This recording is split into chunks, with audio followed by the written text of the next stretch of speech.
Hi everyone, welcome back to the channel. We are in the Elite Fit Golf studio. This is the first video that I'm actually filming for this channel in the studio, so that is exciting. And really what this video is all about is if you are going to a fitting, whether you're coming to a fitting here at Elite Fit Golf studio or you're going somewhere else because you can't make it here, I'm sorry for that, but whatever you do in that fitting, these are going to be some tips to help you get the best results you can, get more consistent results, and get results that translate better from in here to out on the actual golf course. Okay, tip number one. Let me sort of paint you a picture here of how these usually go as far as fittings go. Most fittings, you go to a fitting and the fitter tells you or has you warm up first, right? You go, you hit a bunch of balls, get loose, so you're not going in cold.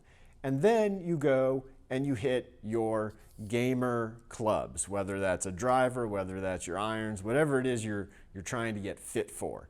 And that's where they get their baseline numbers, right? That's the numbers that they're trying to better. So you go in, you get warmed up, and then you get on the monitor and you hit 5 shots, 10 shots, something like that, in order to get that baseline number so you've got your starting point, right? Makes sense, gives you somewhere to start from. But here's the problem.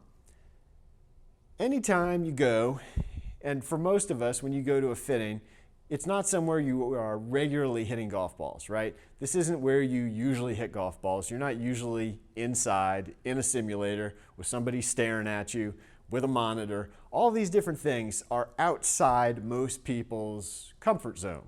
So even with the warming up portion that you started out with, when it comes down to it and that fitter says, okay, we're gonna start recording now, it can be very different. It's kind of like if I put somebody new here on camera and I said, okay, let's just practice it. The camera's not running. You just kind of go through it. And they may be able to, carry on and act somewhat natural. And then you say, okay, now I'm gonna hit the record button. See what happens when you actually do that. Completely changes the game. And that's kind of what can happen here too. So if you go in and you're not used to all this, and you go and they say, all right, these are going to be your baseline numbers. You go in there, you hit your shots.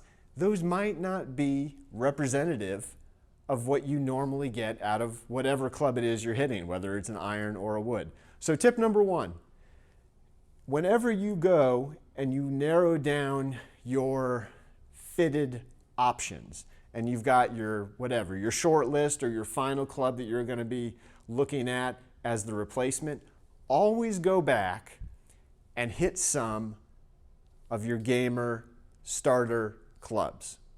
Regardless of what it is, whether you've narrowed it down to say 2 sets of irons or 2 different makeups of irons or a driver with a different shaft, whatever it is, take that club and then immediately after go back and hit your go-to, your gamer clubs, and see what those numbers are. Again, because at this point, you are hopefully not in that camera shy sort of state of being just kind of overwhelmed with, where you are inside, somebody staring at you, all that stuff. And hopefully it will give you the most realistic results. It'll give you the most realistic numbers for what you would normally see out of your current equipment. Okay, number 2, we're gonna call this the toothpaste and orange juice comparison. So basically what this means is if you drink a glass of orange juice, it tastes like orange juice. However, if you brush your teeth and then you drink a glass of orange juice, well, that orange juice is going to taste a whole lot different. What you did directly before drinking that orange juice has an impact on how you experience that orange juice.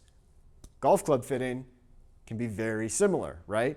If you come in with, say, 130 gram steel shafts and you hit your balls, get your baseline, and then that fitter hands you something wildly different, say an 85 gram shaft, your body is going to be trying to compare that new club to what it's used to, that old club. And because of that, the results can be sort of all over the place. Now, in some cases, the results might be great. In some cases, the results might not be good. But the problem is how you interpret that golf club, how your body feels about that vast change in weight may not be the same going, say, a week later, going a month later, going 6 months down the road. So I think, people will go into fittings and they will sometimes get fit into golf clubs, and then they go out to the golf course and they say, this isn't the same. It doesn't feel the same. I'm not getting the same results. And a big reason, or a real possible reason for that, is because when you were in the fitting, you were hitting one club, and then we change, new club, new specs, new weight, new whatever, and all of a sudden your body's trying to adapt. And so those numbers that you're looking at when you're hitting that new setup is really just sort of during that time frame where your body is kind of trying to figure out, oh, it feels a little different as I start my downswing, it feels a little different as I bring it back, it feels different. And so your body's trying to get used to it. So again, this isn't really something you can necessarily plan on, other than to just understand that, remember, when you get a new golf club in your hands, when you make a switch during a fitting from one setup to a different one, best case scenario, I would try and at least hit 4 or 5 balls before you start paying any attention to the measurements, to the numbers, any of that stuff, just to give your body just even a little bit of time to get used to whatever that new combination is. Even if it's maybe just 3 shots, 3 actual balls, and a few practice swings, I think that is going to be way more helpful in actually figuring out what this club could be like for you long term versus just, okay, here's one setup, okay, here's a new setup, go, hit it, we're recording, we're taking all these numbers, and there's your comparison. Because that, in many cases, is not going to be indicative, again, of what you would see a week, a month, 6 months, a year down the road with that setup. So try and just be aware of that, and if possible, try and give yourself at least a little bit of time in between changing things to let your body get used to it.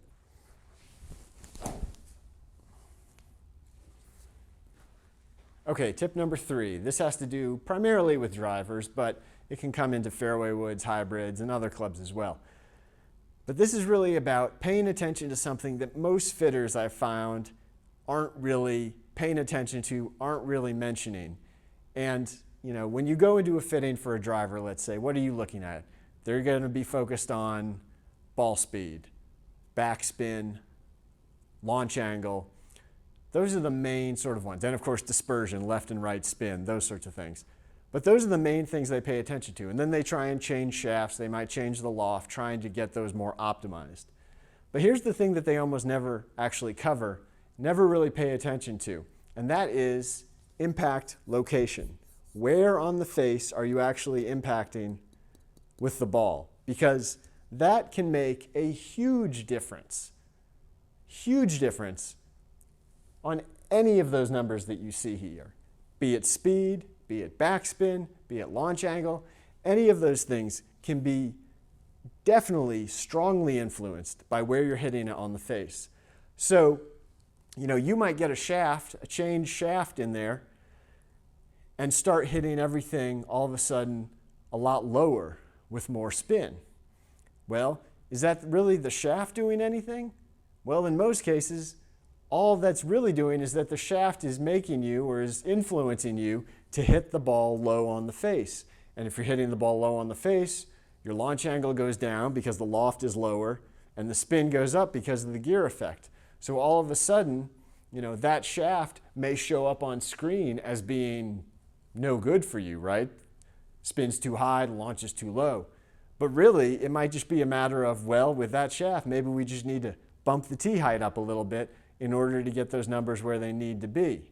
So again, if you've got, and most fitters today, I think, with any sort of decent launch monitor, have the capability to measure impact location, it's definitely something you want to be aware of, because again, in some cases, maybe the shaft is giving you a little bit more kick in a certain way and giving you more loft, giving you less spin, giving you those ideal numbers. But in some cases, it's just going to be that shaft is influencing your swing and it's making you hit somewhere different on the face. And that might be good if it's up here, that might be bad if it's way down here. But I wouldn't want you to base a decision based off of just the shaft when it could just as easily be something that could be corrected or modified just using a different tee height. Okay, there you go. There's a few tips to hopefully take what you do in here and the results you get in here and have those translate to what you see out there out on the golf course. If you enjoyed this video, please go down below, like, comment, hit the subscribe button, hit the bell icon so you'll be alerted when I post new videos. We got a lot more content coming. This channel is just starting to get ramped up, so there's going to be a lot more coming along. Hopefully I'm going to have the simulator all set up and going very shortly, and we're going to be doing a lot of interesting stuff on this channel, so I'm very excited. So make sure that you've subscribed, make sure you are notified when I post new videos. Hope you enjoyed it. We'll see you on the next video. Take care.